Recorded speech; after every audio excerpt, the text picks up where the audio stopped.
Cocaine in my nose, got rose in my cup though.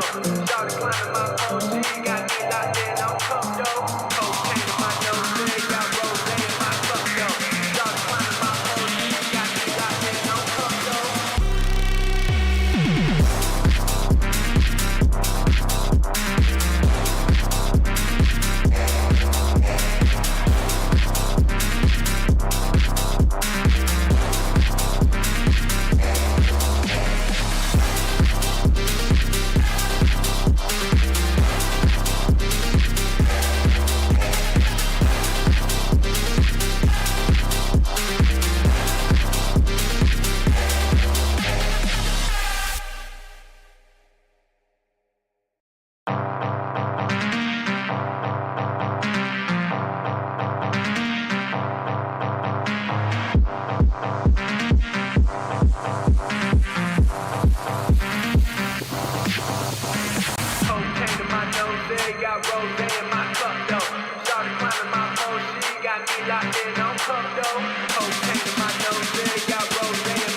cup though.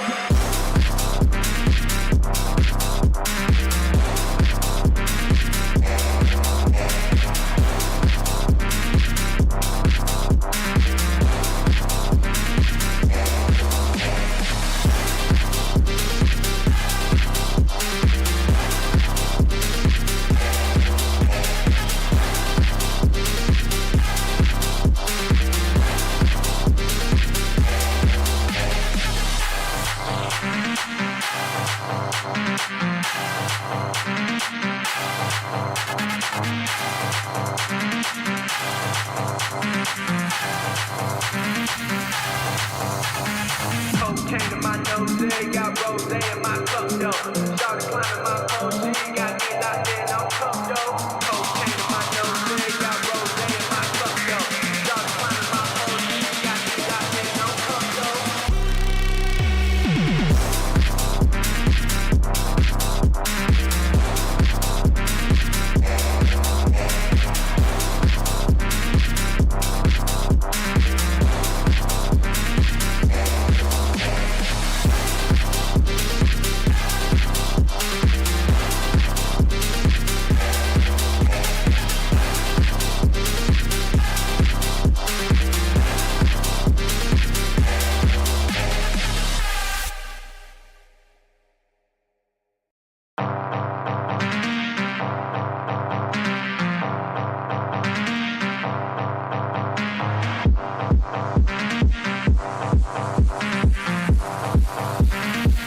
rose in my cup though.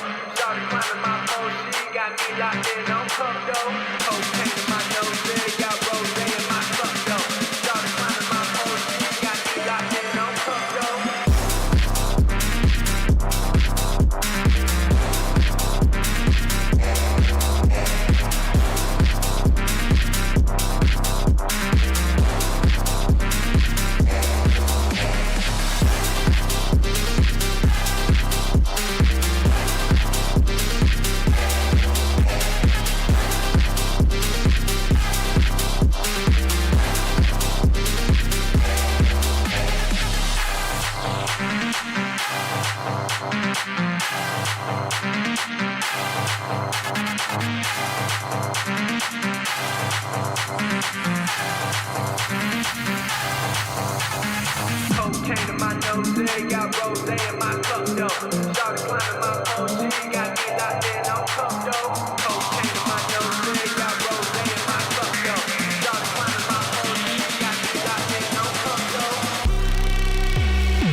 got rose in my cup though.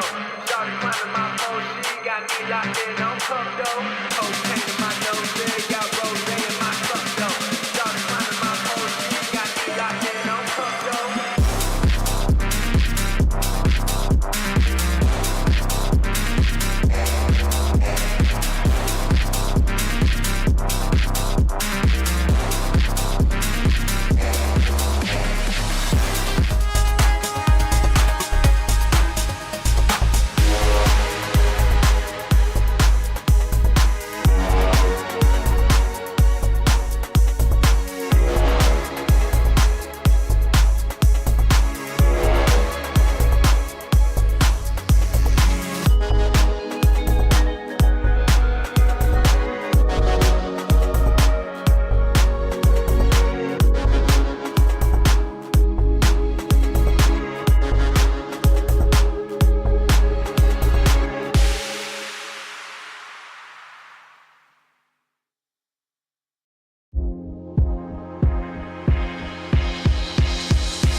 Well, good evening, everybody. It's a pleasure to be back. George Morgan here at your service. It's PSGL, it's Wednesday night, it's Spain tonight as well. Lots on the table, lots of battling. The title contest is still alive and kicking. And Jack, it's only taken us 10 rounds. We're on the 11th. It's all to play for.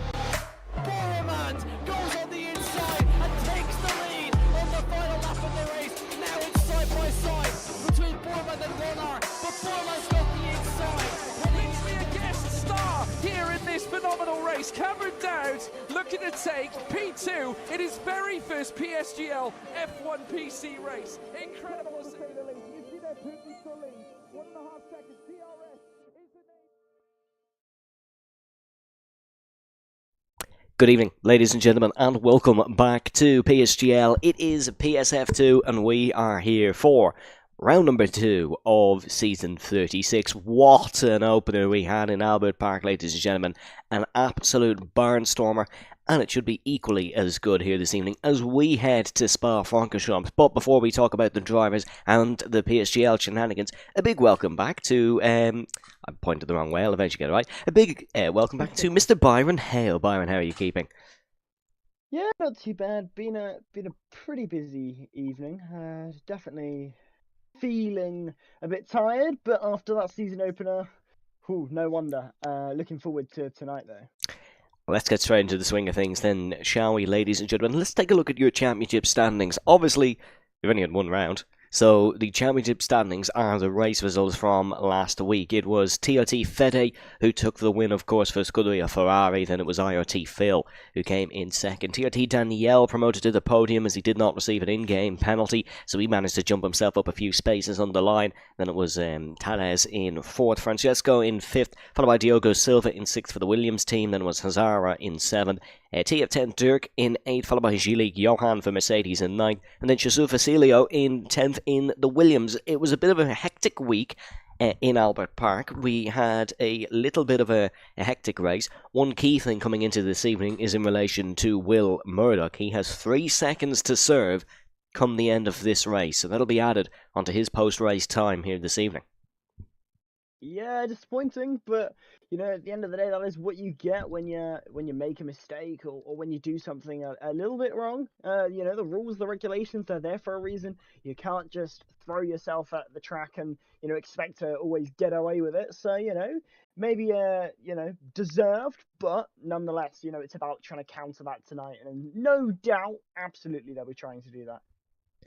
Yes, you got to keep yourself clean, and you got to make sure you're not picking up those penalties, because they can be quite harsh. Obviously, if he somehow wins the race here this evening, and there's a car 3 seconds behind him, that's the win gone for something he did last week. But there was a little bit of arguments in the Discord, so it is there are some hot-headed fueled battles heading into this evening. Speaking of this evening, where are we this evening? Well, of course, we're in the famous Spa-Francorchamps circuit, 7.004 kilometres, 4.352 miles with 20 corners. Lap record still held by Valtteri Bottas in the 2018 Mercedes Formula 1 car here at Spa, but obviously that's in race trim. There has been plenty quicker in qualifying. It's about 49 gear changes a lap average here if you're interested in the inner workings of a driver. It's about 49 gear changes, and the top speed actually here, which this is still peculiar to me, was 362 kilometers per hour by Charles Leclerc. Yes, that's fine, you might be thinking, well, he won here in 2019. Nope, it was in the absolute tractor of a 2020 Ferrari that has the top speed here at Spa-Francorchamps. I believe it was in the race to do with a triple slipstream, but yes, Leclerc, the quickest man here in a straight line at Spa-Francorchamps. Full throttle for about 70% of the lap makes this track, Byron, a little bit demanding for the drivers. Demanding kind of undersells it, to be honest. There's a lot of things you've got to consider on the setup here. There's a lot of fast sweeping left-handers, especially in sector number 2, and those require a really stable and planted rear end, especially Radion and Eau Rouge as well. Another one that's very important to note. You've got to flick the car in very nicely for that sort of corner, and that exactly involves so much precision. Typically, you want to have a kind of higher rear wing as well on that one, just to try and make sure that you get it in nicely, get it very precise and nicely done. But, we're heading into qualifying. These drivers know what they've got to do. They just got to deliver it now on the racetrack. They've got to deliver it on the circuit here tonight, and no doubt they'll be making sure they do that. Yes, we've got qualifying coming up. I look really small in the camera. Sorry, that made me giggle. We have qualifying coming up for you now shortly. Spa-Francorchamps weather can usually throw up a couple of surprises. I know there's a couple of drivers hoping for a wet session here this evening, which is rather intriguing. Usually drivers, or league racers I should say, avoid wet weather like the plague, but these guys are hoping for a little bit of wet weather here this evening. We'll be going in shortly. If you're interested in what happened the last time PSGL F2 raced in Spa-Francorchamps, that was in season 34, round number 8. It was a race won by the NLR Keke, the Finishman. But interestingly enough, many drivers finishing in the top 10 on this grid. Diogo Silva actually picked up a podium here last time round in PSGL F2. But ladies and gentlemen, I think it is about time that we stop our pre-race chatter and we head for some on-track action. It's dull, but it's not raining.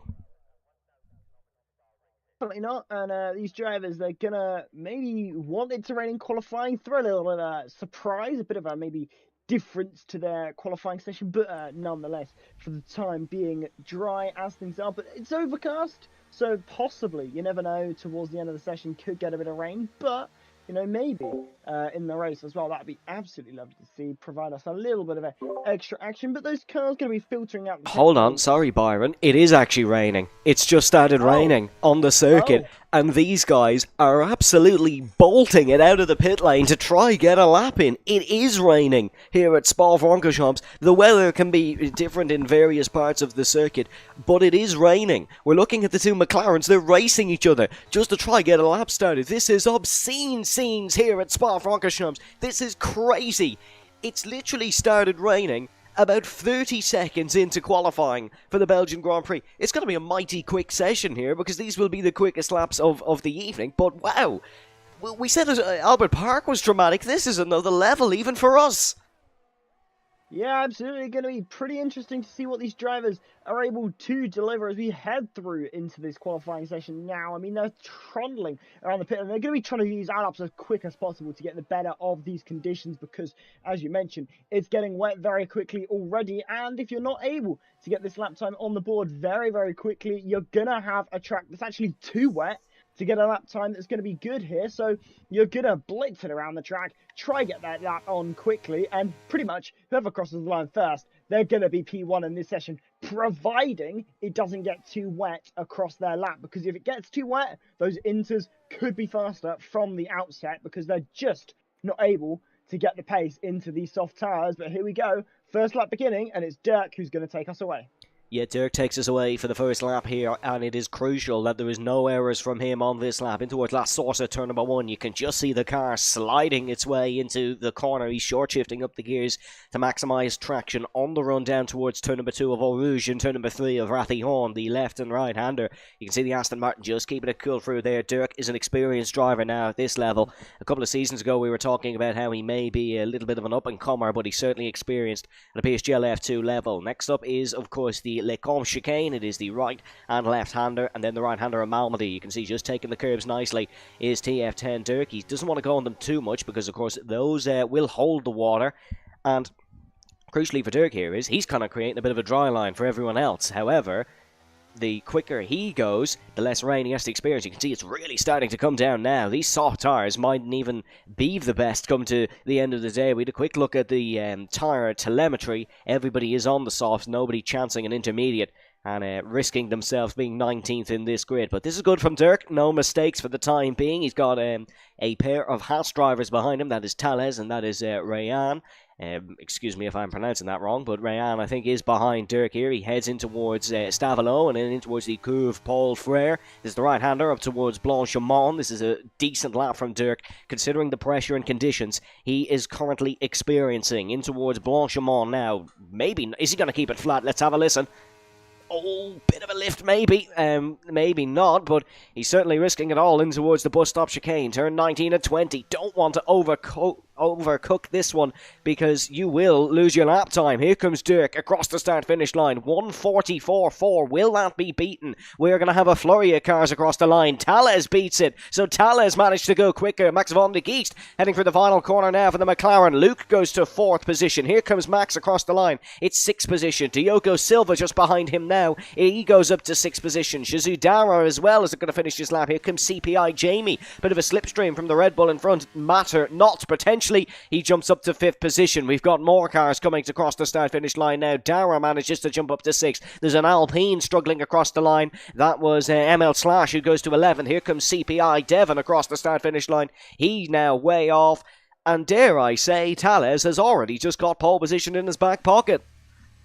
Yeah, most likely. I mean, the conditions have got worse, but they've not really seemed to have got much worse than just being able to get out on those dry compounded tyres. So really looking good for Talents as things stand. I mean, really, they're going to be quite difficult to try and get anything better than that because unfortunately, these track conditions, they're just not leaning themselves to getting any representative lap time running here. The track is very, very wet now as we get these drivers coming through on their in-laps now, and it's just not viable to keep out on these tyres. Fede and Will Murdoch, who are obviously, you know, in the pit lane, they're not going to be able to get a lap time that's better than 17th of Johan here. There's no chance of them getting out of that back two, and the rest of this session is pretty much a waste.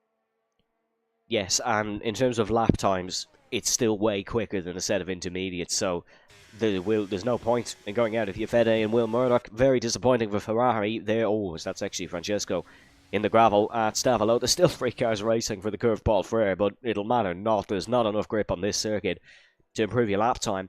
TOT Fede, last week's race winner, current championship leader, no time set on the board, and TOT Danielle, who, if he managed to find 15 more hundredths in his lap, he would be on a free race pole streak.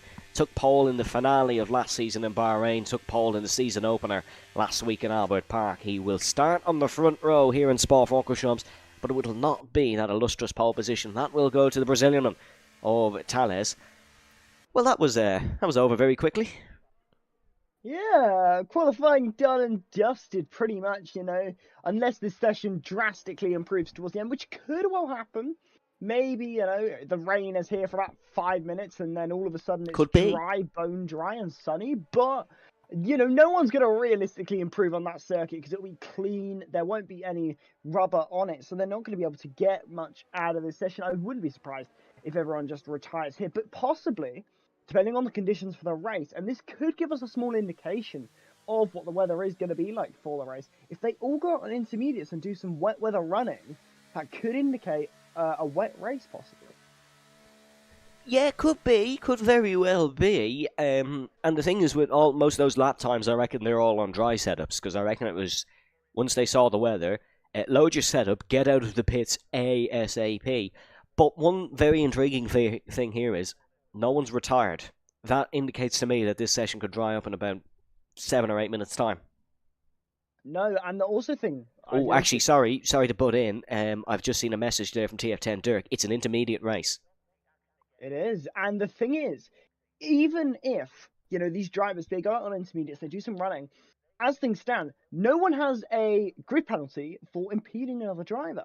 So, if we get to the end of the session and no one has a grid penalty, that's it. We go straight into that race. Shortest PSGL stream of all time. It's going to be under the 50-minute mark.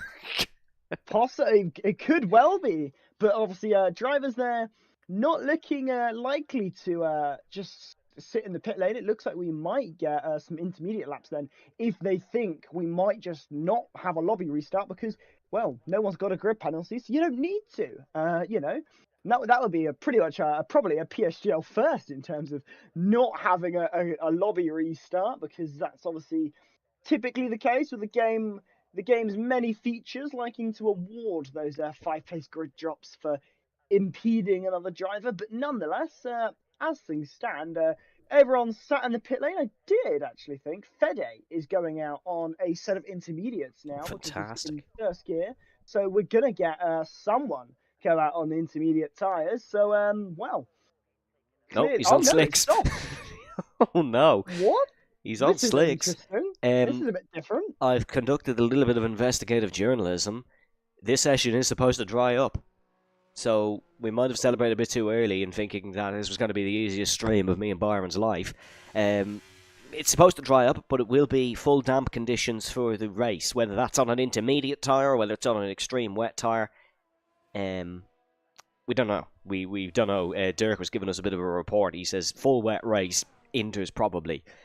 Little bit contradictive, but we'll leave them off. There is 2 cars out on the track now. This is TRT Fede and CPI Jamie. Jamie, of course, a reserve driver for this evening's race, racing in the AlphaTauri team, of course. He is replacing OP Covers here for this evening in that AlphaTauri. He's the only AlphaTauri actually here this evening. So he's got a big job to do to carry the AlphaTauri team through this evening. AlphaTauri, of course, won a race last season. They managed to finish 4th in the Drivers' Championship. So maybe Jamie could start their season out on a good foot. We'll have to wait and see. But I respect the bravery of the pair for going out in these wet conditions and potentially ruining a set of tyres for the race. Yeah, absolutely. I mean, wow.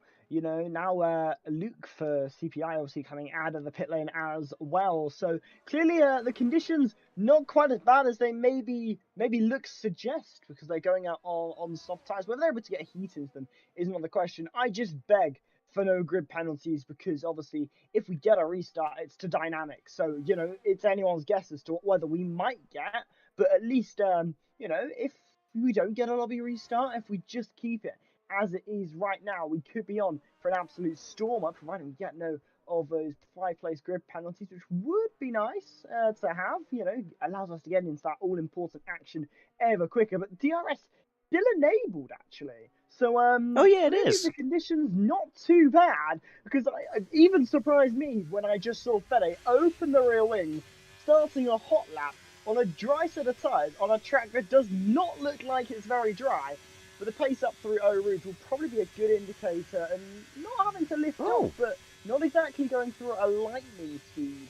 So clearly, conditions definitely affecting performance, but not enough for instance, interestingly. It's not a bad first sector, mind you. 30.9 is not the worst in the world. It's certainly not like dry level pace.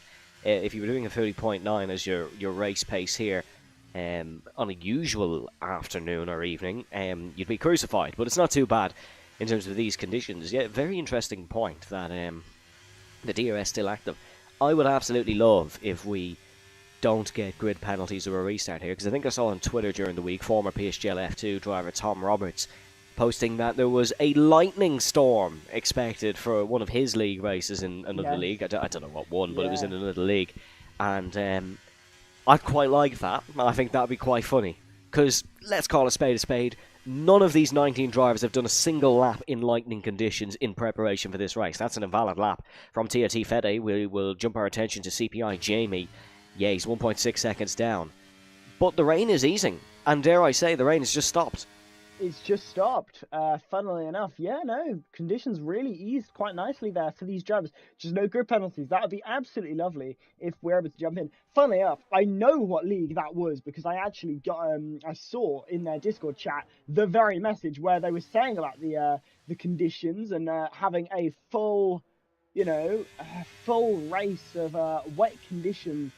In storm conditions, and that was going to be an absolute interesting one to see. That was around, I believe, Canada as well. So would have been a quite interesting one, a bit reminiscent of maybe 2009 with those sort of unpredictable conditions. But nonetheless, these drivers taken to the circuit in difficult conditions. Notice Luke there going through sector 2, only 9 tenths down on his best lap. So clearly, the track has improved from just a couple of moments ago when Jamie went through that Sector 2 timing board because, well, Luke has managed to be closer and more representative to the lap time he set initially in this session. So possibly, these final runs, we might see an improvement from a couple.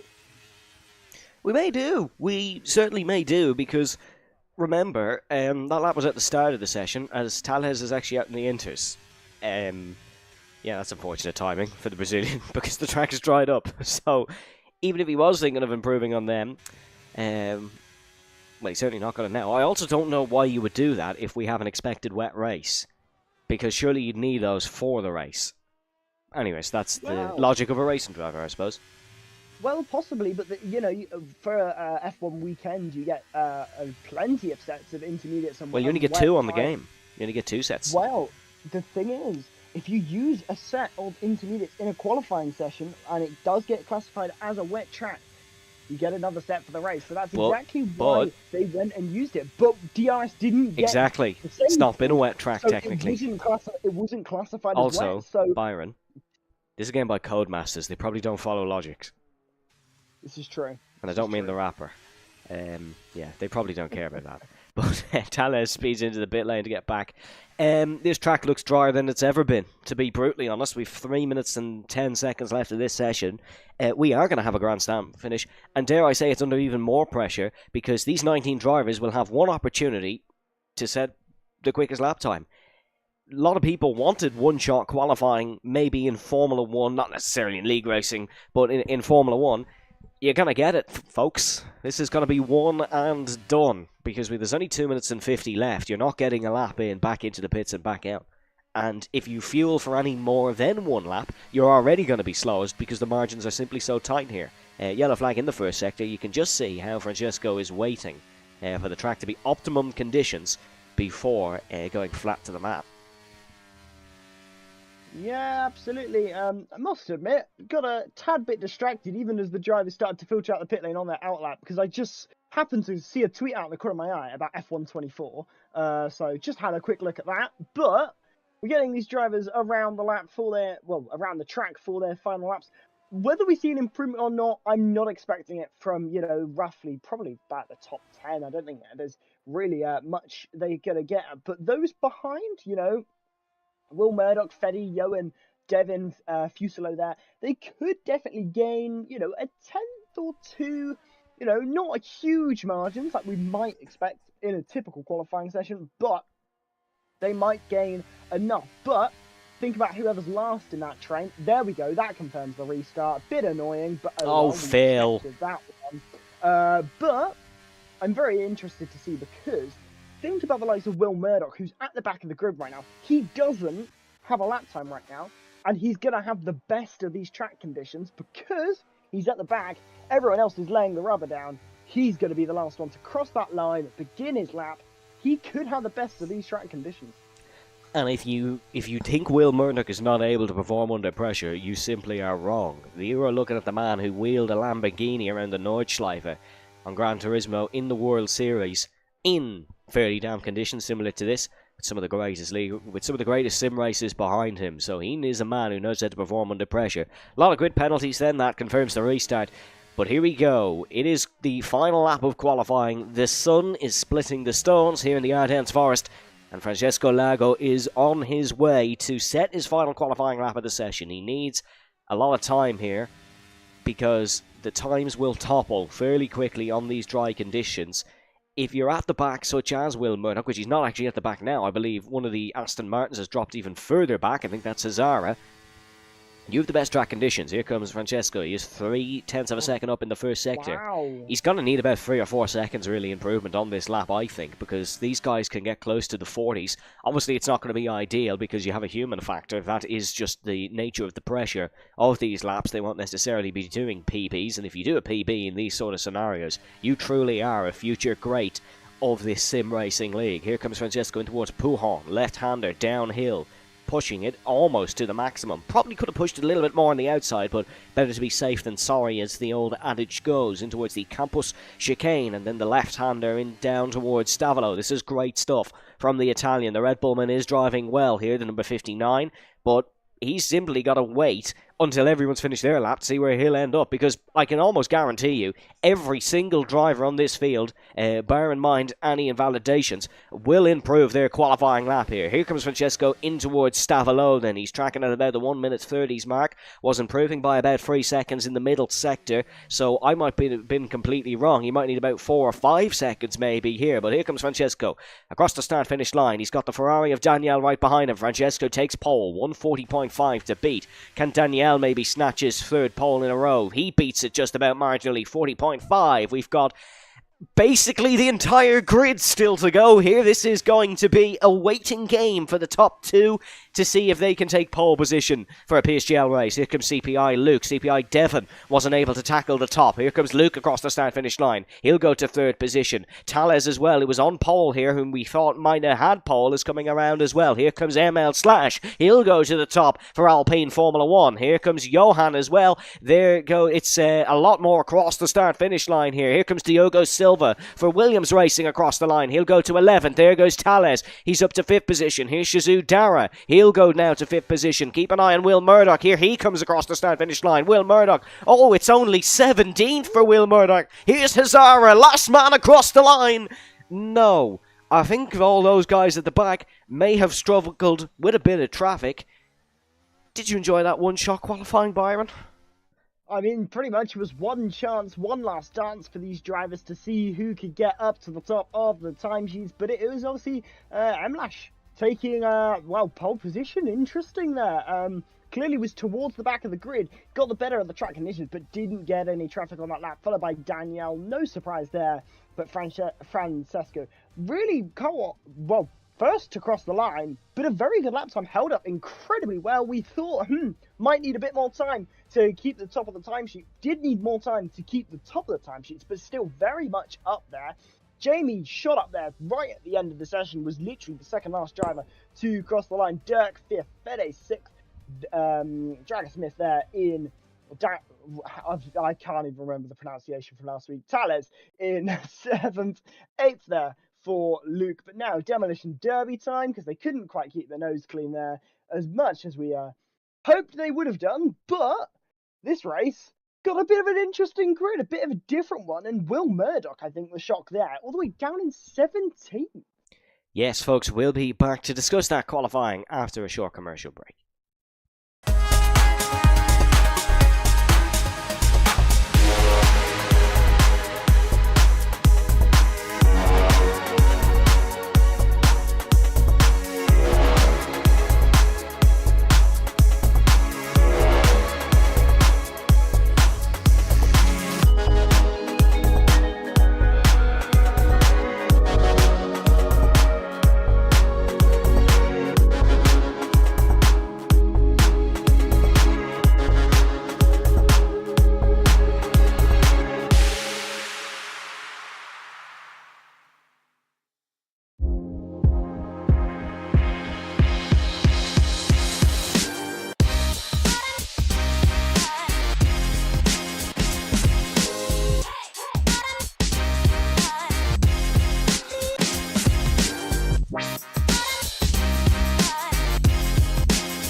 Hey, welcome back, ladies and gentlemen. It's back to us. We thought we were having a quick stream today. Nope.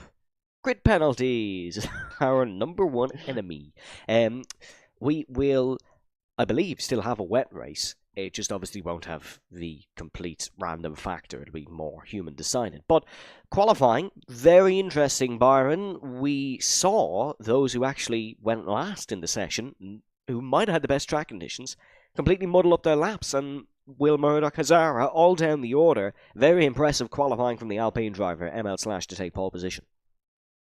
Yeah, very, very, very good qualifying from them. But it's not about what happens in qualifying for these drivers. It's about the race, looking towards it. And Will Murdoch, he's going to be disappointed being so far down the order. But what can you do? You've not just it's a bit of the rub of the green in this sort of scenario, because you need the bit of luck just to make sure you get that lap and it holds up well. Talent will only get you so far in conditions that are unpredictable, like these ones were. My invite didn't work. That's brilliant. But like these conditions, they're gonna be difficult. They're not gonna be easy for any of these drivers. They've got to, capitalize when it happens.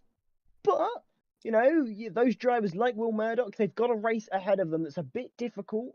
It's going to be different for them. They're used to starting towards the front, but can they, climb their way up the order? That's exactly what they're going to be looking to do. We had a qualifying poll in the YouTube stream chat. Can bring you the results. There was 40% for other obviously won.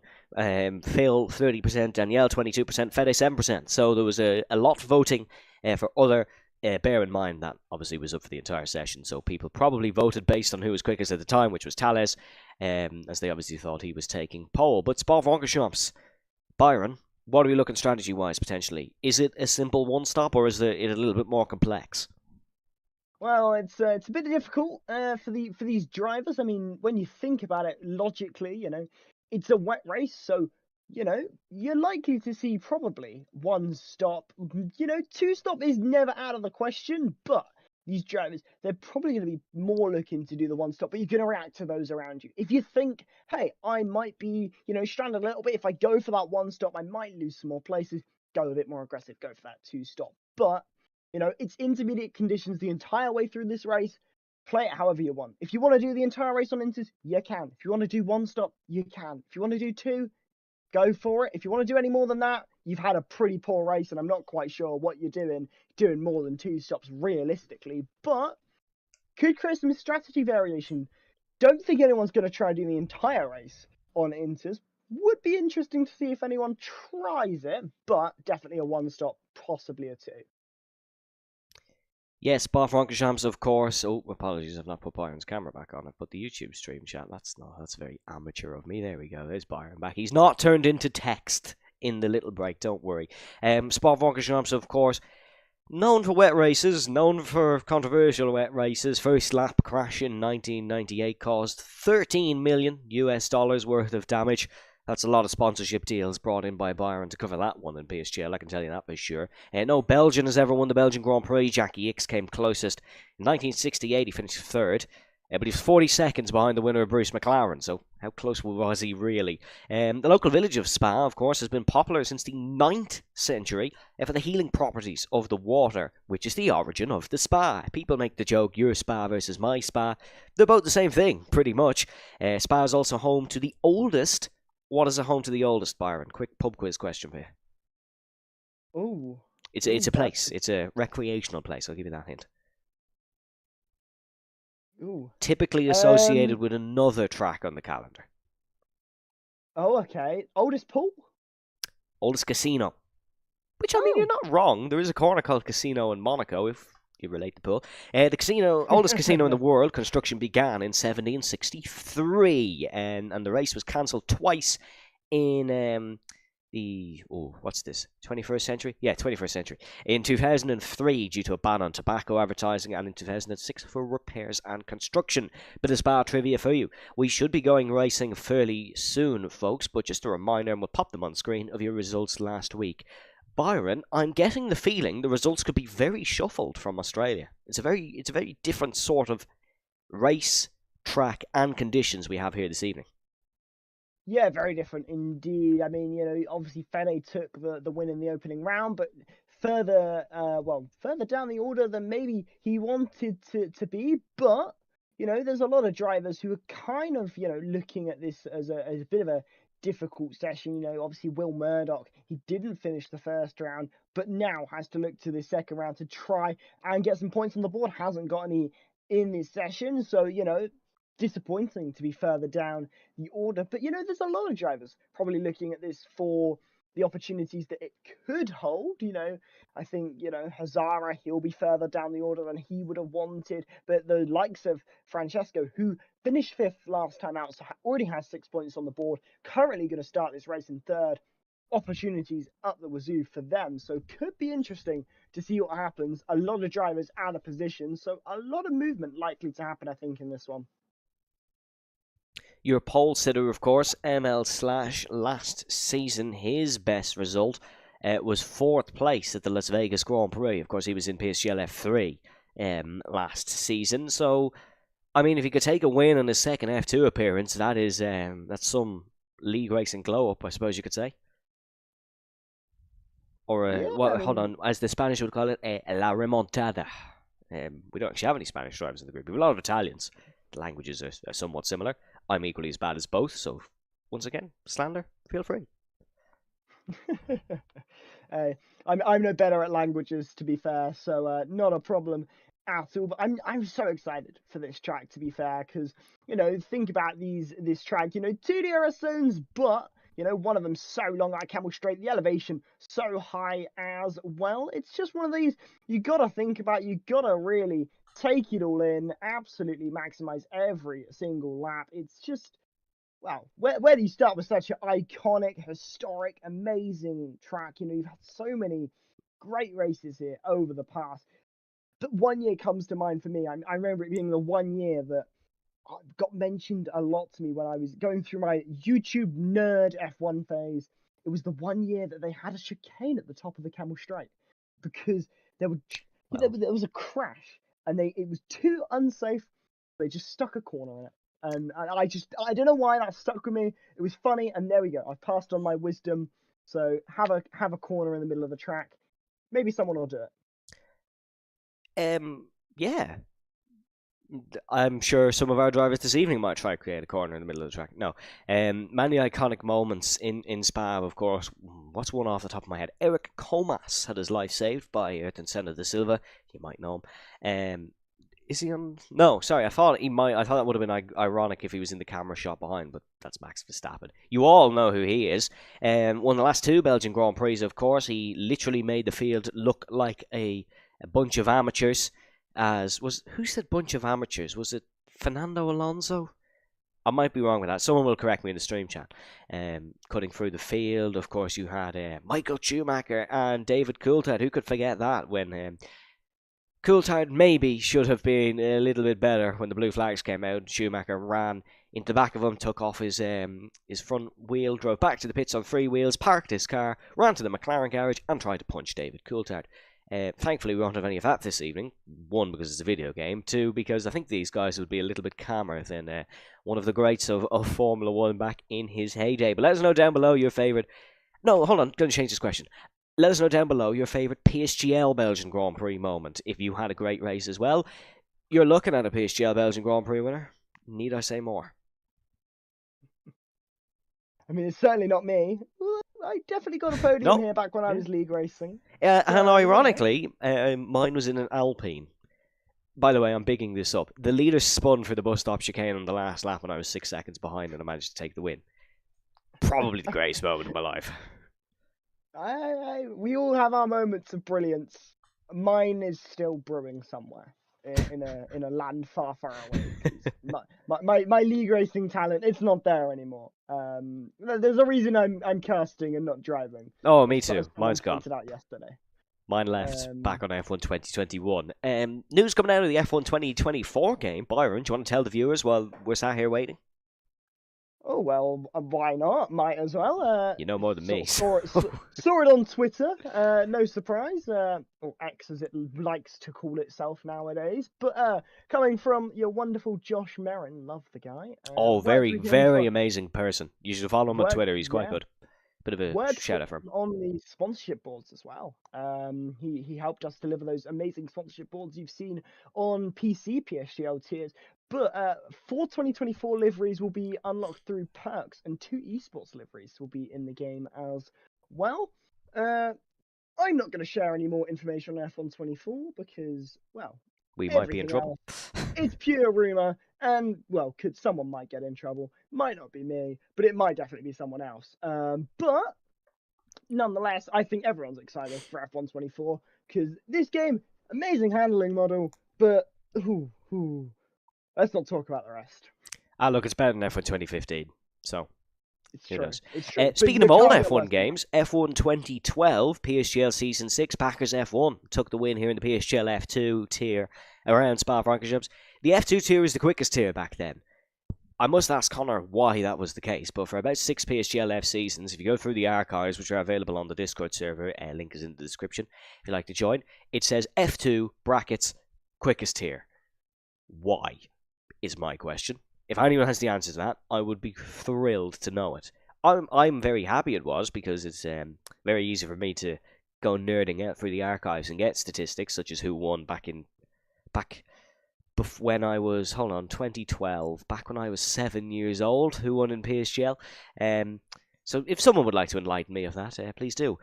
We're still waiting to get going, folks. Is this Don't worry, PC? we're not distracting you from your racing action. Was this PC you're on about? No. PSGL was purely PS back then. It was. PSGL was And- just PS when I first joined. Yep. Jarno Opmeer, I believe, won the F1 Championship the year I joined. I remember there being a big battle a couple of seasons later. No, I might be wrong on that Jarno Opmeer one, actually. I remember there being a big battle. Wilson Hughes versus Duncan Hoffland. Oh, that was peak. That was really peak in the PS platform. Well, I do actually have the answer for you for why the second tier was Ooh, the fastest. okay. Because funnily enough, it's one of those things that I happened to pick up on during my, my escapade at working at PSGL, in terms of being more actively involved. But it turns out F2 was always the fastest tier because there was no F1. Well, that's obviously what it is, Yes. but why So- was it not called F1 is what I want to know. You know what? I genuinely couldn't tell you that specific reasoning, but I just know That was there the question. No PCF1. There was no F tier 1 until about season, I think it was 27 when we introduced tier 1, and that was when we had the likes of There was the tier current 1 before F1. season 27. 100%. I don't know. I honestly, I'm not too up to date on my knowledge, and funnily enough, I've been told by none other than Big C by DMs to focus on F2, so I think I should do that.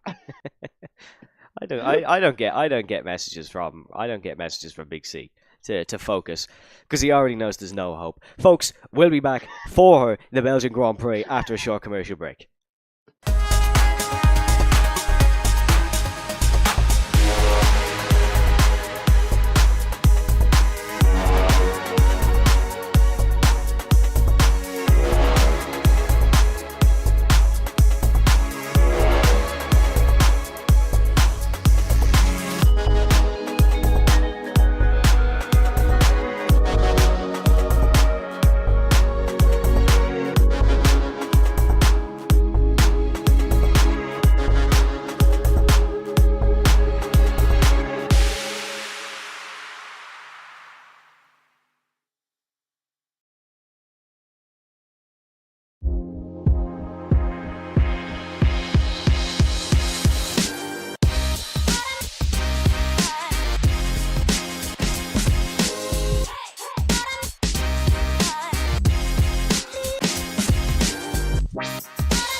Welcome back, ladies and gentlemen, to the Belgian Grand Prix. We're going to get started ASAP. But before that, Byron, who will we see on the podium here in season 36? If it was 33, that rhyme would have been beautiful.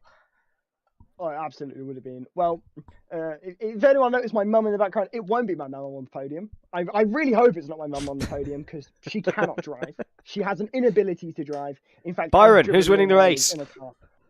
But who knows? I don't know. But Well, here we go. 5 red lights. I'll give you a prediction in a couple of seconds. And but here we go as we go racing.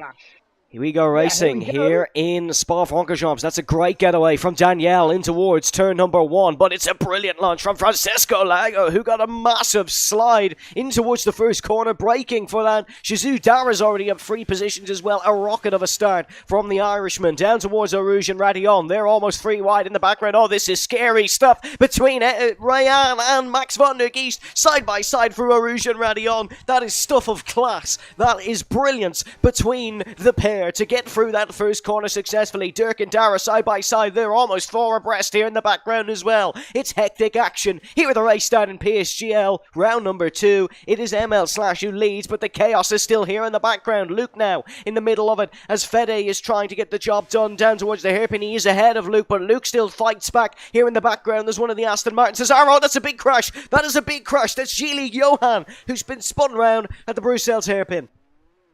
Yeah, absolutely. This opening lap causing chaos, a bit of carnage in behind, but so many drivers going 2 by 2 as we went down the Camel Straight, and absolutely brilliant stuff from these drivers. A surprised only one driver's had a bit of an oopsie on this opening lap, but the action continuing nonetheless. So close, these drivers, to each other. The biggest gap I can see across the grid up and through the entire field is 0.6 of a second. That's just Dirk behind Francesco there.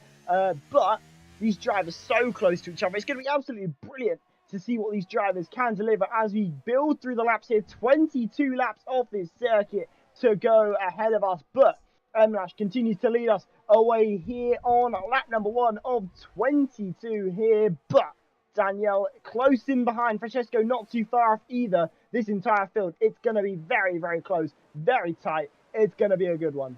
Here comes CPI Devon up the inside of Shizou Facilio and towards the bus stop chicane. The Alpine trying the outside. That's the quickest lap of the race, of course, by the race leader.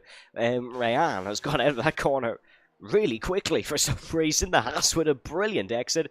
He's clearly been practicing his traction out of the corner. Here comes IRT Phil. Was on course to win the Australian Grand Prix until the last lap of last week where they headed onto Lakeside Drive.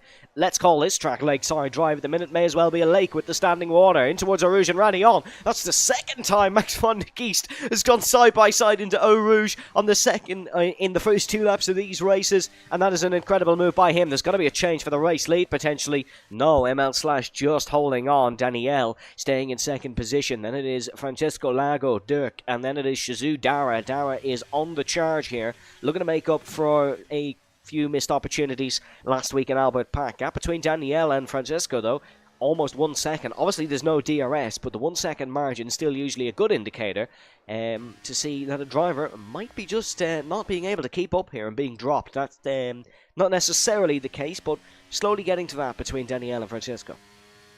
Absolutely, but was further behind, about 9 tenths when they crossed the line, so actually has reeled in a little bit, but that could be because ML/ obviously is maybe a little bit slower than Danielle in behind, so just allowing those behind to catch up a little bit, converge this field, but the gaps so close, so fine between everyone. You know, Will Murdoch has got a difficult race ahead of him, as has Azara, and those drivers who should be in the top 10 here, they're going to have a difficult one ahead of them to try and get in it, because these wet conditions, they make it all the more difficult to overtake, but they do throw an element of unpredictability, and the undercut, especially on intermediates, is very powerful around here.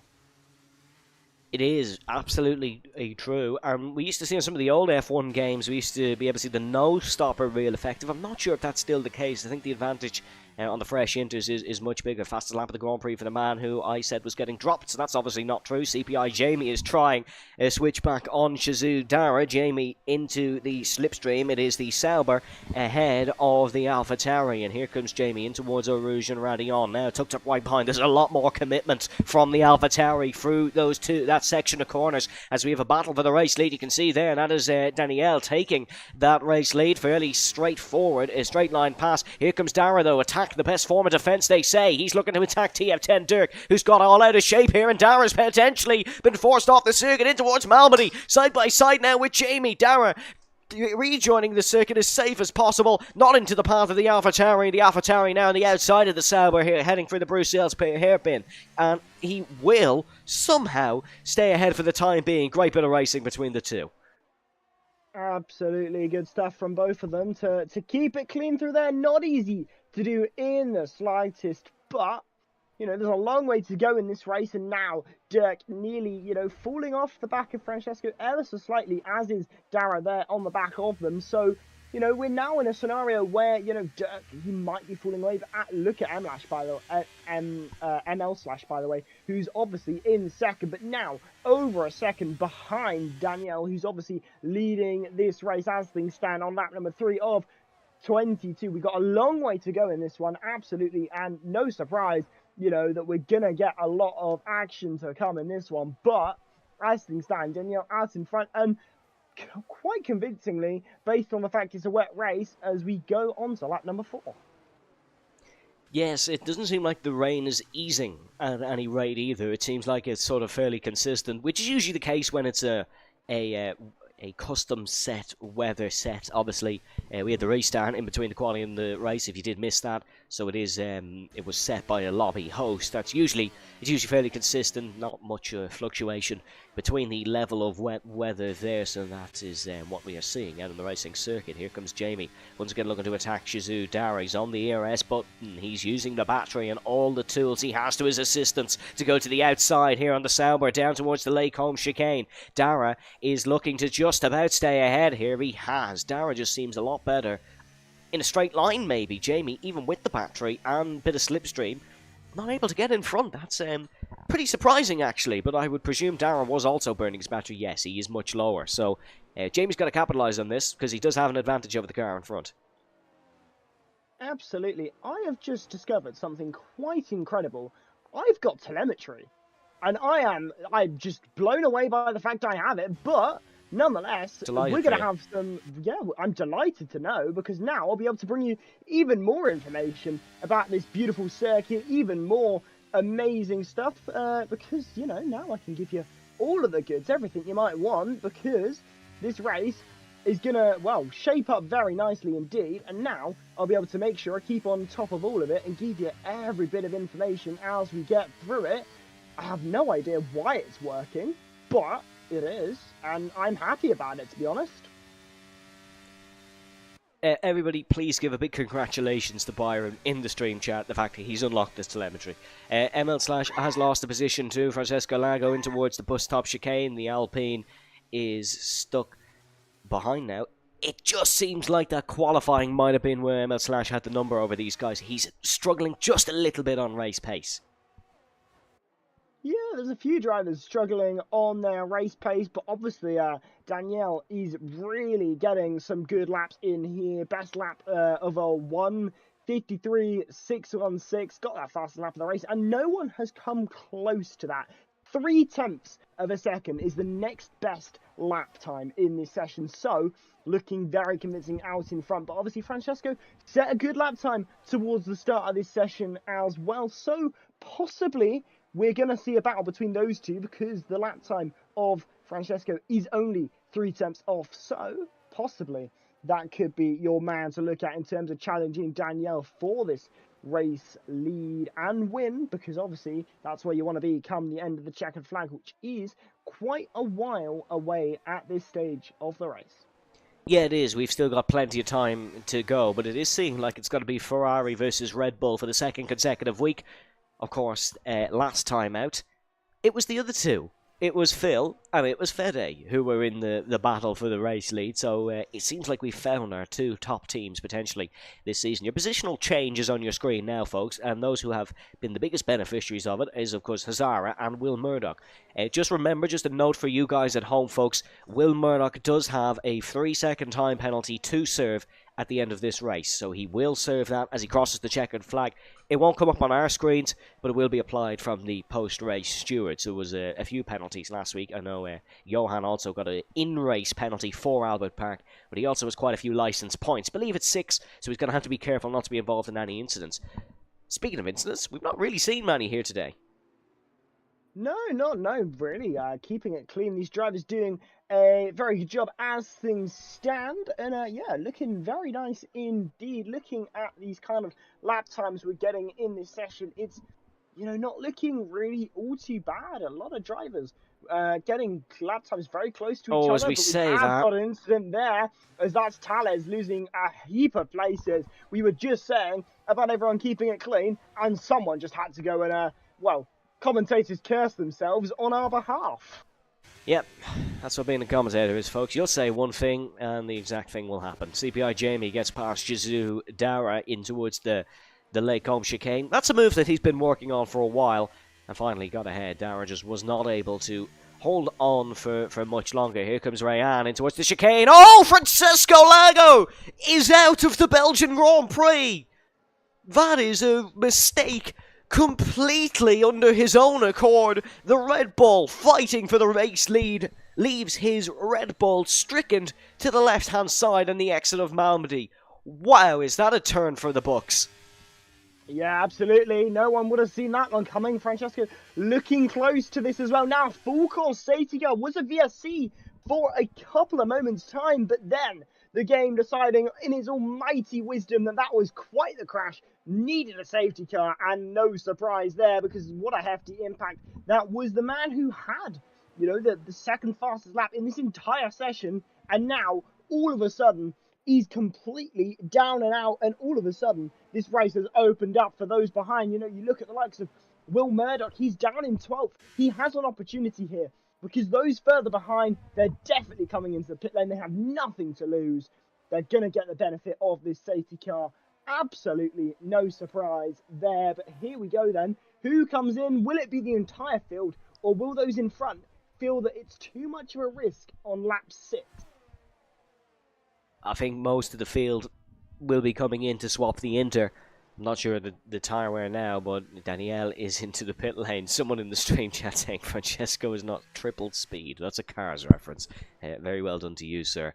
ML Slash stays out, but I think he's a bit uncertain. I'm not too sure he wants to. Probably still doesn't have a delta time. Oh, I definitely don't think he wants to, because everybody is into the pit lane. Literally everyone is into the pit lane apart from ML Slash. It's a little bit hectic in the pit lane. I believe the unsafe rejoin feature, or the one that eliminates unsafe rejoins, has not been actually turned on. I think I saw that in the Discord before the race. It was a bit of a mistake from the lobby host. I think that could be a bit of an issue, so maybe that shuffled up the order a little bit. But, if you're ML Slash now, you're probably not feeling too good about your decisions. Although hindsight is a beautiful thing. It is a beautiful thing, and I think maybe ML Slash thought, hey, it's a bit early in this race to pit other drivers, unlike Gazoo, because they're going to want to gain positions, you know, especially around a wet track position. It is a bit more valuable, but everyone decided no, and decided to come into the pit lane. Interesting, because I have the telemetry here, I can run you through the warning situation for most drivers. Most people haven't extended the track once. No surprise, you've got to be more careful in the wet, but there are a few drivers. Interestingly, Fede has a warning in this race. You know, he's a driver who you wouldn't expect to really be extending the track or pushing it all too much. Down in 6th, you know, in a good position in this race. Needs to keep it clean to get a good result out of this one. Obviously, took the win last time out. So a bit interesting to see that warning on that on my timing screen, but you know, there's a few other drivers who've got that warning too, Tales being one of them as well, who obviously lost a lot of places. So it will be interesting to see what the result of this is. But obviously, as they all head through turn 13 and into 14 now, you know, there's a long way to go in this race. And under these safety car conditions, trundling around, hopefully it won't be too long until we're back under green flags. No, shouldn't be too long, shouldn't be too much of a delay. Let us know your thoughts on the events that have unfolded in the opening 7 laps here of this PSGL F2 broadcast. If you're enjoying this PSGL F2 broadcast, which absolutely should be, you can tune into us every Monday at 7 PM. And if you just like a little bit more, butter on your toast, you like a little bit more PSGL action on your Monday evening, you can catch Jessica Ball and James Head for PSGL F1 at 8 p.m. If you want to wait until we've concluded all our action here, you'll be automatically linked into that once we finish our stream here. I have that set up on the broadcast, so you'll be automatically brought over there. But if you do want to join them a little bit early, you can do it after we've finished our race here, or at 8 p.m. if you'd like to catch their pre-race coverage. But I would like to think you'd stay with us until the conclusion of our action, considering you sat through a whole lot of Evan and Byron waffle for about 15 minutes. Lap 8 out of 22, it is ML Slash who leads the Belgian Grand Prix, round number 2 of the PSGL Season 36 F2 PS Championship. He's the only man who has not pit yet in this race, though. Of course, in a wet race, mandatory pit stops are non-existent. However, tyre wear still is very much prevalent. It is Danielle in second, followed by TF10 Dirk in third, CPI Jamie in fourth, Shizu Dar in fifth, TRT Fede in sixth, CPI Devon then is in seventh, CPI Luke in eighth, with Shizu Facilio in ninth, and EPL Rayan in 10th position. Then there's William Murdoch, who is in 11th. Remember, 3-second time penalty for him to serve come the conclusion of this evening's action. It is then Hazara in 12th, RT Phil in 13th, Max von der Geest in 14th. Diogo Silva then is in 15th, with Tales in 16th. Of course, had a bit of a spin a lap before the safety car. Then there's Gilles Johan in 17th, and Marcus Costa in 18th. Poor Marcus Costa, I don't think I've said his name once this evening, but he's in 18th position. Big talking point is, of course, Francesco Lago, who retired from the race from second position after a spin under his own accord. Yeah, a bit disappointing for him. I think ML Slash, though, you got to think about the fact that, you know, these intermediate tyres, the pace drop-off isn't quite as prevalent as on a set of dry tyres. You know, you think about a set of soft, your tyres, they might lose about 1/10 of pace, give or take, per lap. But, you know, the intermediates, you're looking at a lot less of a performance deficit. But those newer inters, they're definitely going to be faster. But think, this could then come the other way around, almost bite the rest of the field where they don't want to be bitten because, you know, if NL Slash does then pit later on in this race, gets the fresher tyres, well then it's going to be the complete flip side. Now everyone else is going to be defending from NL Slash, who's on fresher tyres than they're going to be, because the rest of the field, they're not going to probably pit between now and the checker flag, I wouldn't have thought, unless they've changed to a two-stop strategy, at which point they'll then be level pegging with ML Slash, because they'll be pitting again as long as he will as well. Well, safety car is in this lap, ladies and gentlemen. Bernd Maylander, you've been a joy, but we will...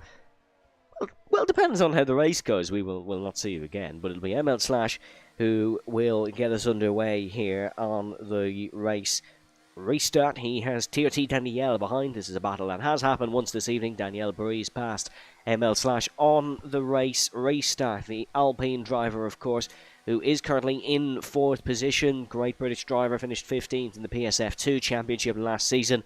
Oh my goodness me, what a win would mean to him here this evening. What a win would mean to anyone, I think, this early on in a season.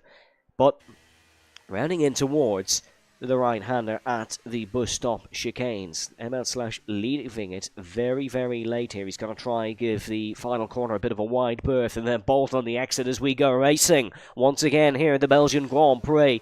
TF10 Dirk is looking to maybe make a move in towards the first corner. TRT Danielle, I should say, it's wide from ML Slash. It is wide from ML Slash, and Danielle will dive down the inside. The Ferrari's got the run in the Alpine. It was a mistake.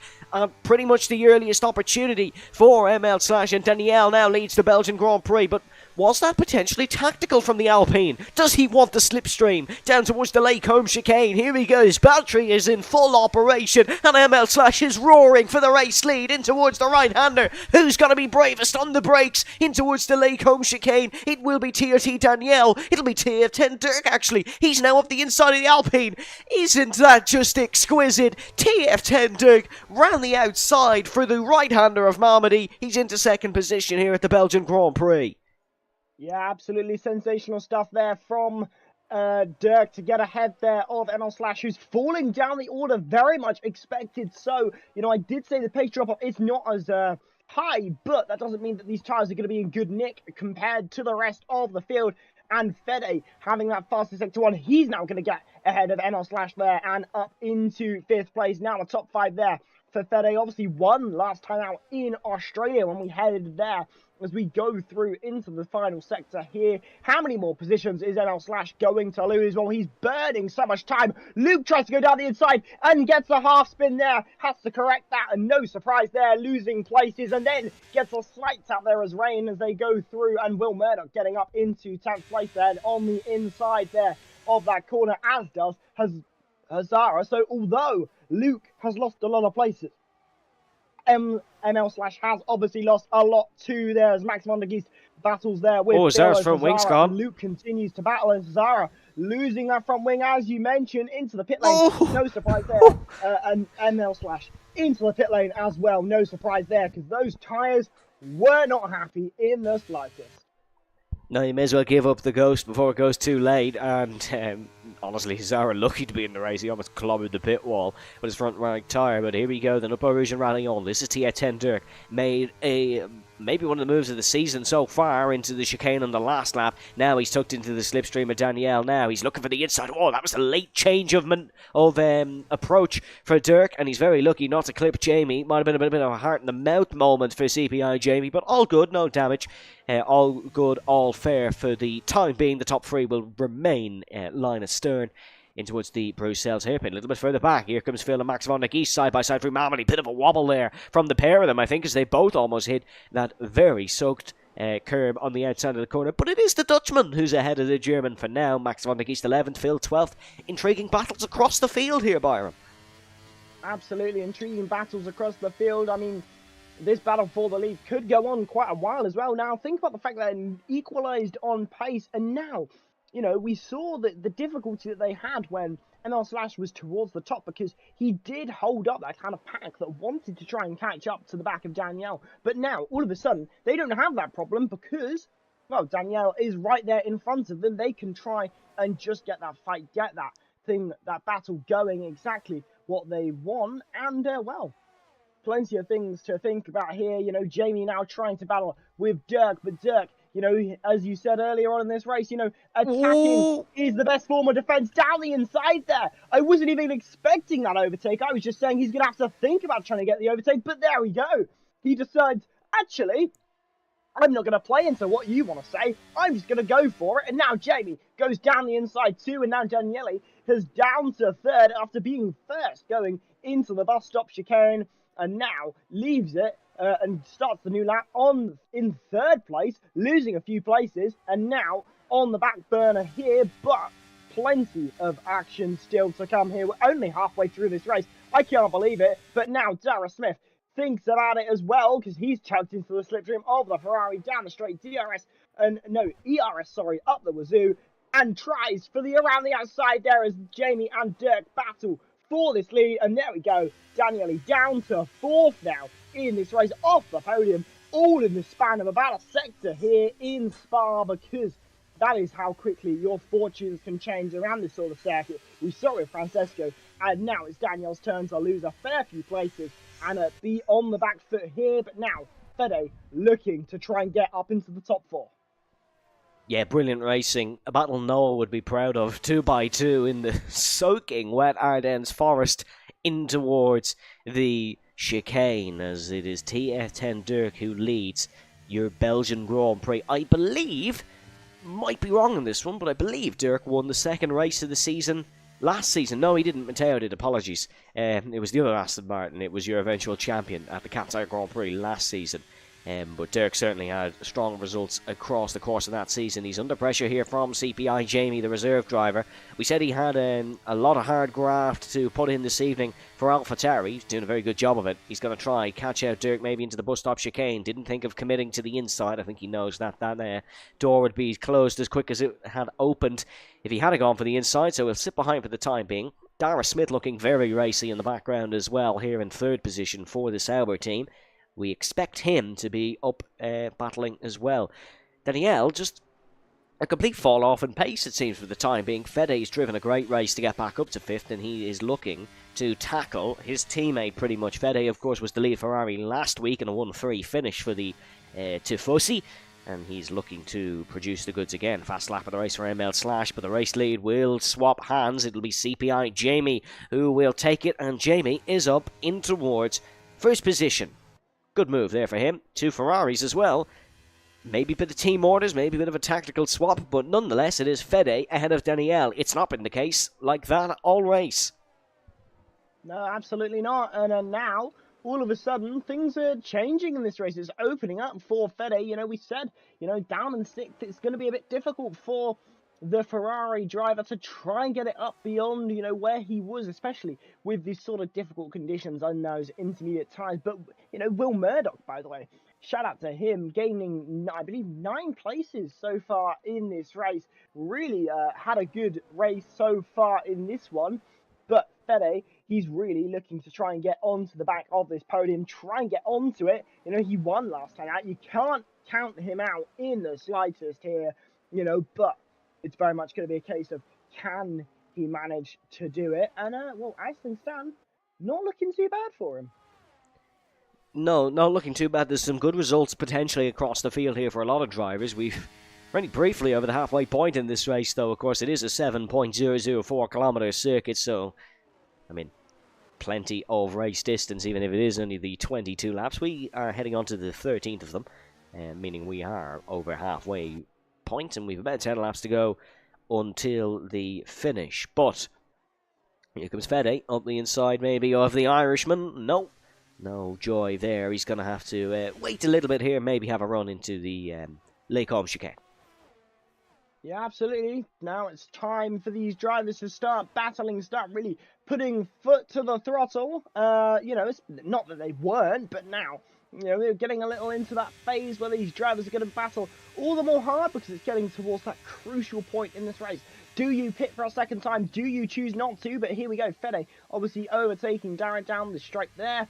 And now Dirk looks at Jamie as well as we went down that straight too. And now Fede up into third place, but the action for these drivers, it is in the here and now, but they've got to start thinking about pitting again. Do they do it?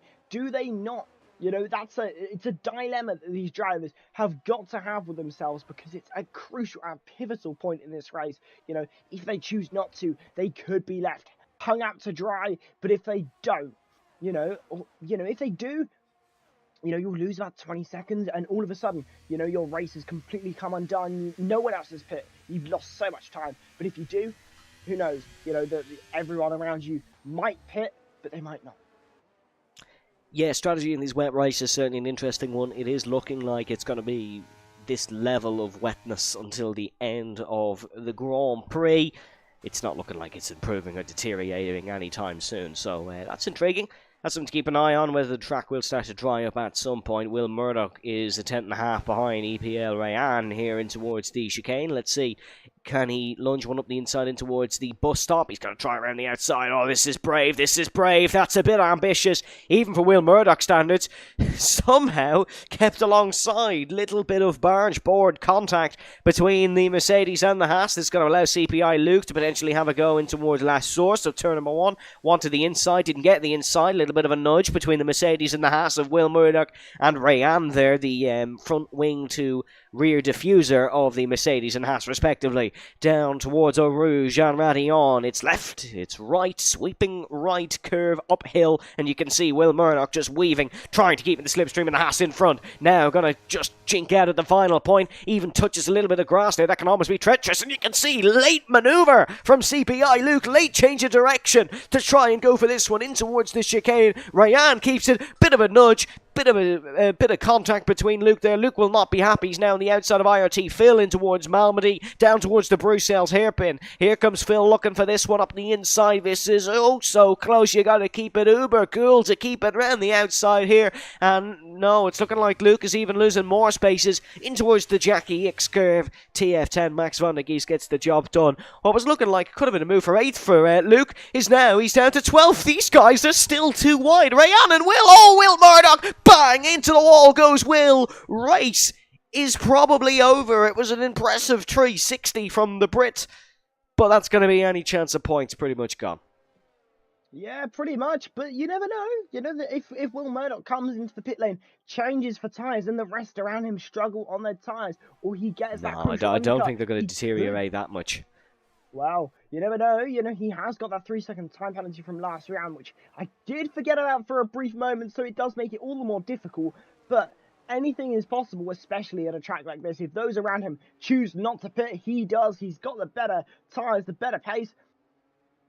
There's a slim chance for him. Very much out of the question, but anything's possible as we head on to lap 15 of 22. Just about to approach that 2/3 race distance point in the race, but Fede looking to try and get onto the back of Dirk here. Will Murdoch retiring in the pit lane. Well, there's no chance of points now. No chance of points now with a DNF there in the second race. DNFing in both rounds so far in this season, so a disappointing start to season 36. I do believe that penalty carries over. Will Murdoch, and that penalty, I believe, does indeed carry over to round 3.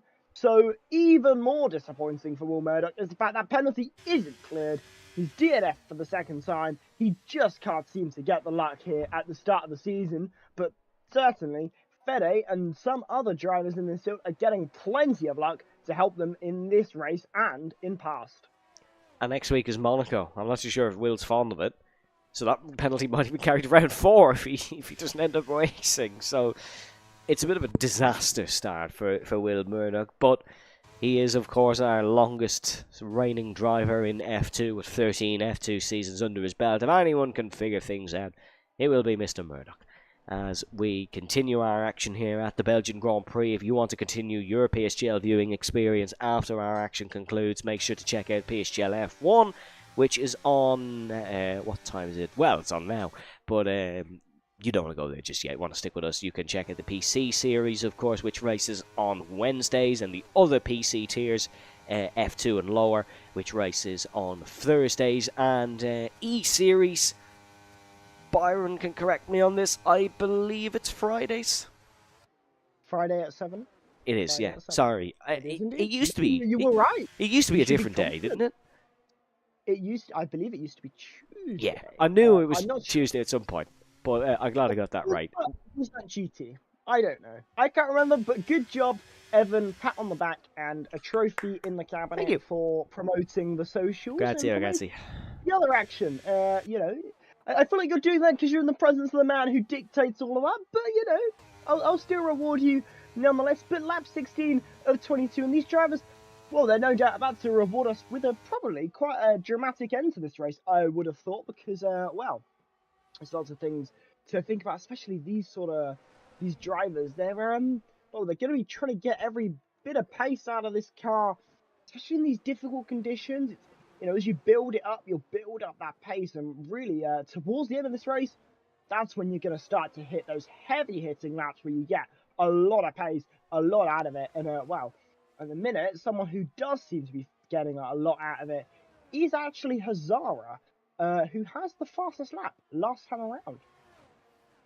It is, and CPI Jamie's kind of gone with the wind here. 1.3 seconds race lead. It was 1.4 at one point, so it is fluctuating a little bit. But yeah, we'll show you on your screen the fastest laps of the Grand Prix, if I can get the correct tab open. There it is. Hazara fastest lap of the Grand Prix, 52.4. So you can see the difference between intermediate pace and slicks in the wet pace. That, of course, as we saw in qualifying, is Fede maybe going to try something audacious into the bus stop chicane? No, he doesn't. He just stays behind for the time being. Goes, wow, that really way more corner speed than the Aston Martin in front. And Dirk bolts out of the exit. That's a almighty confusing section of corners, but we carry on through La Source. The Ferrari getting a good exit out of the corner. No, he doesn't actually. It's a horrendous exit out of the corner. Has to use the battery to keep up with the Aston Martin here. Still might be able to have a go with the pure effects of slipstream. Down towards Lake Home, you can see not too much spray coming from the Aston Martin, so it seems like that's reduced a little bit. But here comes Fede rocketing down towards Lake Home. Goes for the outside. Dirk has been a little bit braver on the brakes in towards this corner all race. That trend continues. And you can see they both gained about 2 or 3 tenths there because of their straight line speed advantage. Battle here for 9th, Luke and Phil. Yeah, absolutely. The battle continuing down the order as well. Phil trying to get up into 9th place, battling away with Luke. But there's quite a big gap between anyone beyond that point, so it's going to be difficult once Luke or if Phil gets ahead to try and chase after people in front of Fuselo, they're getting a time penalty, 3 seconds. Few more drivers getting a few more warnings. Some drivers getting a bit close to one as well. One of them actually being the man who was in that battle just a few moments ago, Luke, who has 2 warnings to his name.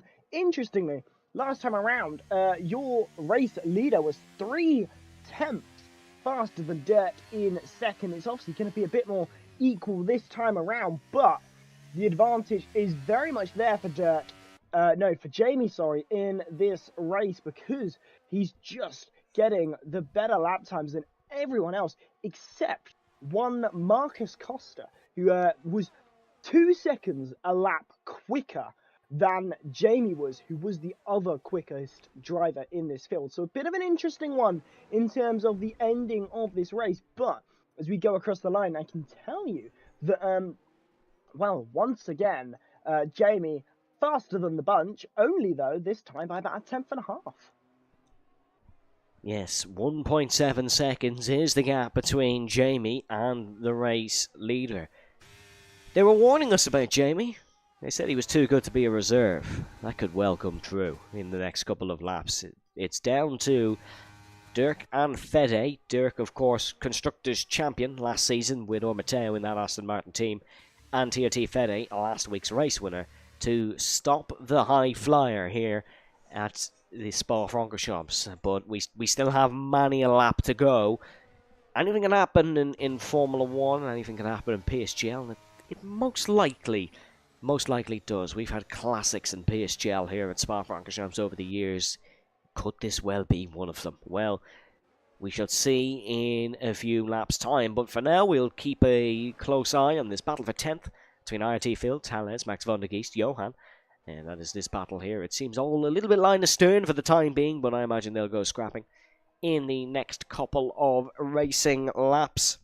Unfortunately for ML Slash, who started on pole, it's looking like it's going to be a fairly disappointing result. That strategy call, it just kind of went wrong for him.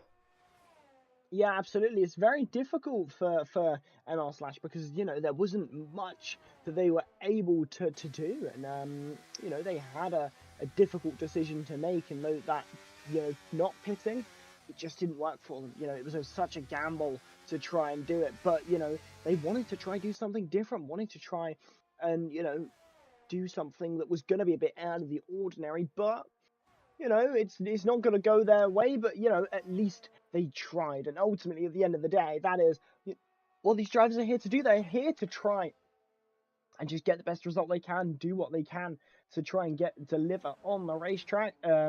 Jamie's certainly delivering on the racetrack still, faster than Dirk by a 10th of a second that time around, as Phil and Tales battle as we head up the hill. And that is Phil ahead of Tales here, but not being able to battle with Luke like he was a few laps ago, falling susceptible to falling susceptible to Tales there as we go up the hill. Fuselo and Devin battling to Fuselo getting ahead quite convincingly. Not too bad, but Devin obviously keeping close in behind, trying to challenge these drivers in front and trying to put as much pressure on as possible, as Fede continues to try and do the same to Dirk with just 3 laps to go in this race as well. There's certainly a good contender for the podium in terms of Fede moving up. Can Dagger Smith move up as well, possibly onto the further up and onto that podium and down in 4th? There's a lot of things that could happen between now and the checkered flag, even if that race winner looks a little more secure than it did even a couple sectors ago, because the pace of Jamie just looks so strong. It does. 2.3 seconds is the gap, and it is ever extending between Jamie and Dirk. This is looking good if you're an AlphaTauri fan. In the replace of OP covers, the win just escaped him last season. If you are a fan of TF10 Skyline, who is stuck in traffic and wasn't able to make the race here this evening, I think you want Jamie to succeed here for that AlphaTauri team, as Fede is looking to try and launch one late attack on TF10 Dirk. He's still got 3 more laps to do it in. Lap 20, Lap 21, lap 22, so can't still achieve it, not going to achieve it by running wide like that, because that allows Shazoo Dara to maybe hunt down his second PSF2 podium of his F2, or of his PSGL career, I should say. He's into the slipstream, he's got a whole lot of battery in hand. That was his problem earlier. Didn't have the battery to hold Jamie behind. He's now got the battery to try and launch an attack in towards the chicanes. Maybe not on this lap, though. I think probably it's a smarter choice to wait for even later in the races. Oh, bit of a slide from Fede, but holds it well. Very skillful driver. As another CPI man having a good race, that's Devon, up to 6th. Yeah, absolutely. Not looking too bad for Devon, up to 6th, but you know, the better race obviously for Jamie, who's out in front by 2.5 seconds now. It's well, that gap seems to just open up more and more every single moment you look at that time, because he's extended by another couple tenths. But you know, Dirk was able to just gain a couple of tenths in the first sector there, but not going to be able to gain close enough. But now has to think about Fede behind, who's 3 tenths faster than Dirk through sector number 1. Obviously, that's a lot due to that slipstream, that effect that you're able to get down the straight. But these drivers continuing to fight and battle here. We got 3 laps to go, well, coming up to the end, when we'll have just 2 laps to go in this one as we begin lap number 21 with Jamie out in front by 2.8 seconds now. I mean, Fede, though, he's not thinking about the race lead here. He's thinking about that second place that he desperately wants to try and get here, because Fede, you know, won in Australia last time out. Now he wants the second podium. He wants to get a bit of a lead going, try and build this championship up, because if he can, it could be difficult for other drivers to try and destroy. It would be. He obviously PSGL, bit of a different point system, so literally every place kind of matters in where you finish, and especially early season, which can make or break your championship. Fede would love second position here today, but he's got to work for it. He's got to work for it to get past Dirk. Byron, I know me and you may not be known for our pure racing intelligence, but if you were in the position of Fede here, what are you doing over these next 2 laps? Oh, good question. I mean, you've got to hold the pace for the last lap here. The slipstream effect in towards the end of the Camel Straight is just that powerful that you need to try and keep it. But there again, you know, if you've managed to catch enough DRS, there's yellow flag there in sector 2. That is Tales, who's gone around just at the... Yeah, very disappointing. Just there at Lecom there as we go through into sector 2 with Jamie, Fede, Dirk, those drivers there. But if I was Fede, I would be thinking about undoubtedly, I'd be thinking about going on the last lap. Definitely either down the Camel Straight or down the second straight we're coming up to now as we go through as we'll go through in just a couple of minutes' time, Blanchimont and down into the bus stop chicane. Those are your 2 real opportunities, and I think that's where Fede is going to try and get ahead of Dirk. But you've got to think about that ERS and that battery. Who has got more, and who's going to, well, possibly be able to get that DRS going right when they need it most. Max van der Gies goes round. Whoa, that was close, late in the brakes from Shazoo Dara. Last lap of the Belgian Grand Prix. It's been an exciting one in the slightly damp Ardennes forest. They're used to rain around these parts. These drivers maybe not as much, but they're used to it now and they know where their best point of attack is. Fede fixes his attack onto the second place man, TF10 Dirk. Heading to Eau Rouge and rallying on. He'll get an almighty slipstream down the Camel Straight, but will it be enough? Gaining and gaining, slowly but surely, clawing in on the Aramco-sponsored rear wing of the Aston Martin. It's not going to be enough for TRT Fede. Dara wasn't able to get close either. He's got to wait for a later point along this final lap here at the Belgian Grand Prix. Is the Bruxelles hairpin potentially opening as an avenue of attack?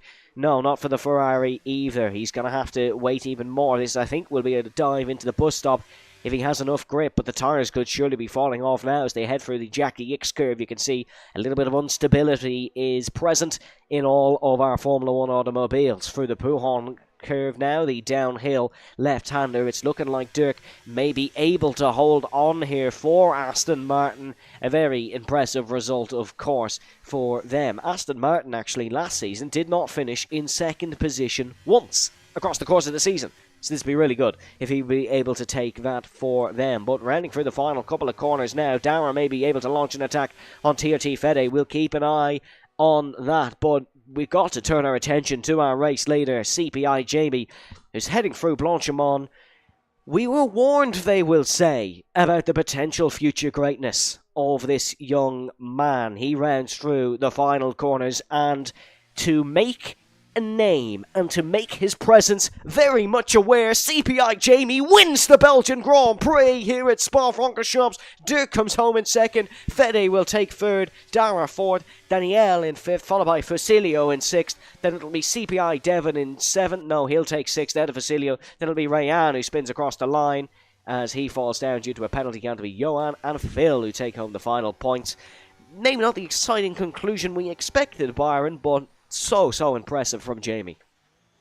Absolutely, very impressive indeed. Very disappointing, I think, in the case of Fede there. 1.8 seconds behind come the end of the race. So clearly not able to quite maximise and get the result that he wanted. He probably wanted that second place, but wasn't quite able to get it and nearly lost out to drag out there behind. But a great end to this race. Nonetheless, these drivers battling so hard and fierce for these positions. Interesting to see some drivers who didn't get into the points. You know, we might have expected, you know, Tales wasn't in the points. NL Slash took pole, wasn't there in this race. And Luke, you know, he was battling in the fringes of the top 10 with Phil. And, you know, he's all the way down in 12th. So some drivers, they've not been able to convert what was a great opportunity for them. But Jamie, nonetheless, what a race from him. Yeah, very well said, Byron. Absolutely spot on. Just a cracking race from Jamie. We will have your podium now, ladies and gentlemen. And unfortunately, we won't be hearing from our race winner because he's no microphone, which is rather disappointing. But here is CPI Jamie standing tall on a PSGL podium for the first time in the F2 series, I should say.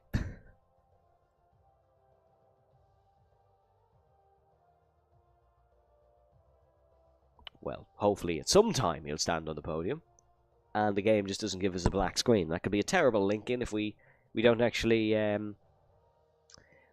get the podium.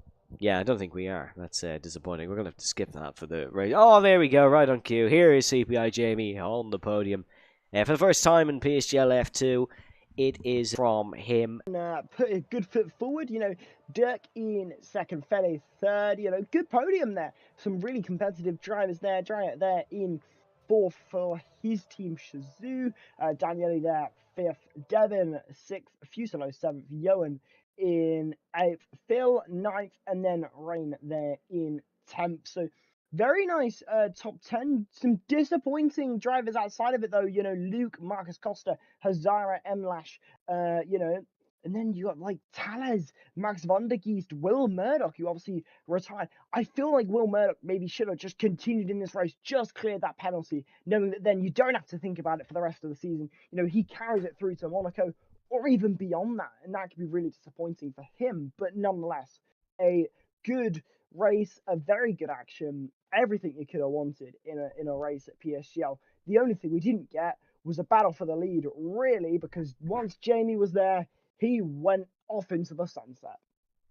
I think we are going to actually get an interview from TF10 Dirk, hopefully.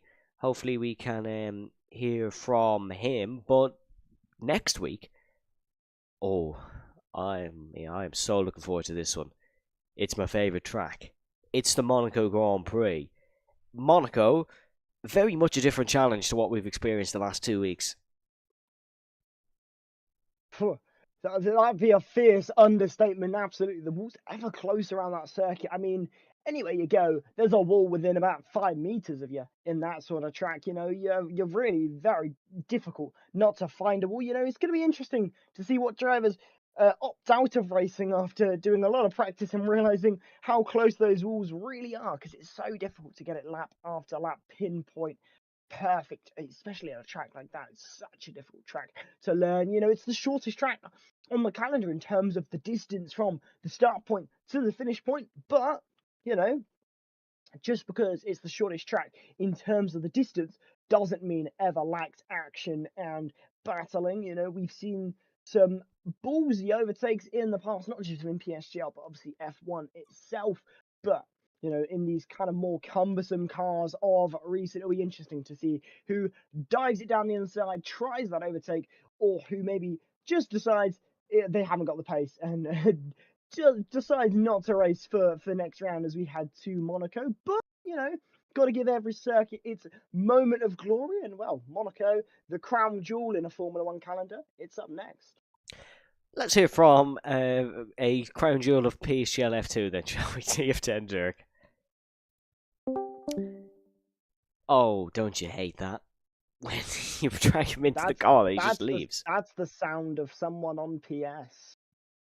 Yes, it is, I believe. Let's try again then, shall we? Hello, Dirk. Can you hear me? He's muted. You are on mute. Yes, Dirk. Hello. Hi. Dirk, congratulations on the podium. Second position for you. Funnily enough, that is your first second position since before last season. Neither you or Matteo finished second at any point last season. Are you happy with how today's race went? Yeah, before starting this quali and race, I said to some people that I was hoping for an inter quali and dry race. So the game decided to do exactly the opposite with a dry quali and inter race. But the inter pace, I didn't really practice rain. 0 laps here in the rain, so was a bit guessing with what wings to go with. In the end, it was a bit too high, I think, because the Ferrari the whole time just gained like 7/10 on the straight, and it was hard to defend. Maybe with some lower wings, I could have defended Jamie a bit better and gone for the win. But overall, I'm not strong at this circuit, so I'm really happy to take P2 here. Yeah, you said you wanted an inter qualifying and a dry race. We saw a good few drivers wanting an inter qualifying. Is that just for an enjoyment perspective, or is inter qualifying slightly easier than an inter race, say? If you want an inter quali, it often shows that you don't have great pace in the dry quali. That's mostly why I want an inter quali. Oh yeah, I always want an inter quali. Whenever I'm racing for pretty much the exact same reason. But I have to say that that Belgium is one of the most fun tracks to have an inter quali or race, because it's good, isn't it? You can either go low wings and be fast in sector 1 and 3, or you can go with what I had and create a gap in sector 2 and then just hope they don't fly past you with a rocket ship on the straights.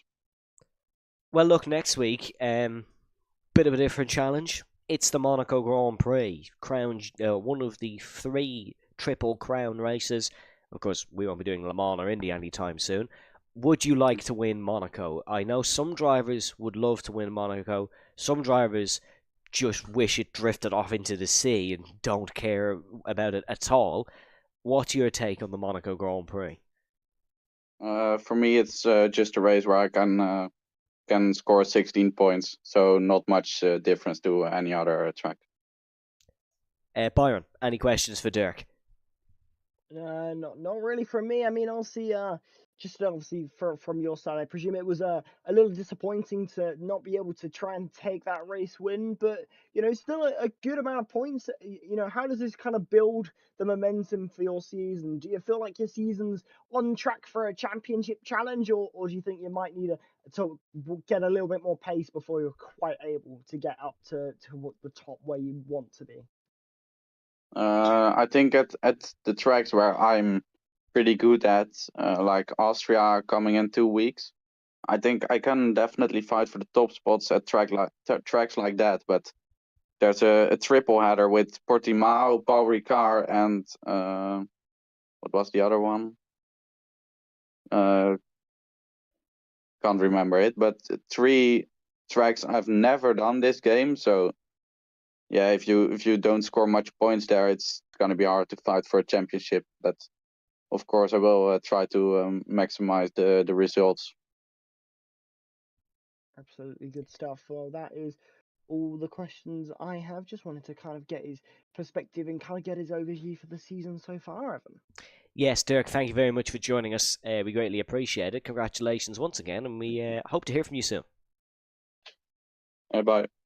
Well, ladies and gentlemen, that is all we have time for here in PSGL F2. We will leave you with a word of our sponsors before you head over to some PSGL F1 action. My name's been Evan Byron, alongside me.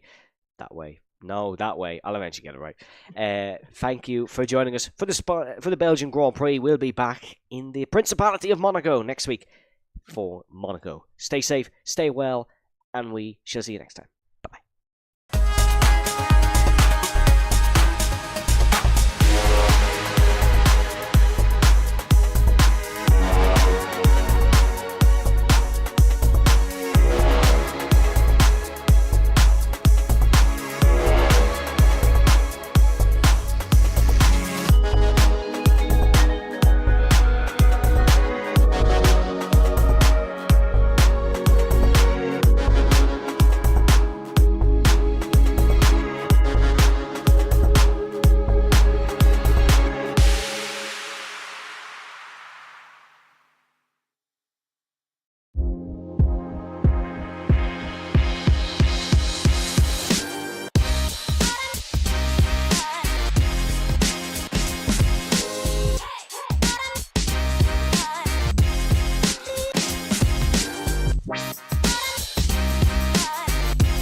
He's got the inside off, here he's through on the left hand side, hugs the apex, gets on the power nicely, and that is job done. Jarno Opmeer now to the last couple of corners now, his finest drive, his greatest drive, and he's done it at the Circuit of the Americas. He returns to the top step of the podium once again. The ghost is back. Jarno Opmeer wins the US Grand Prix in a stunning Grand Prix.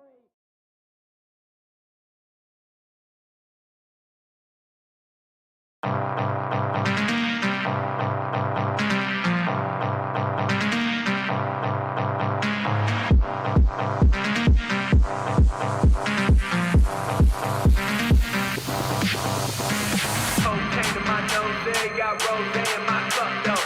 Started climbing my phone, she got me locked in on cup though.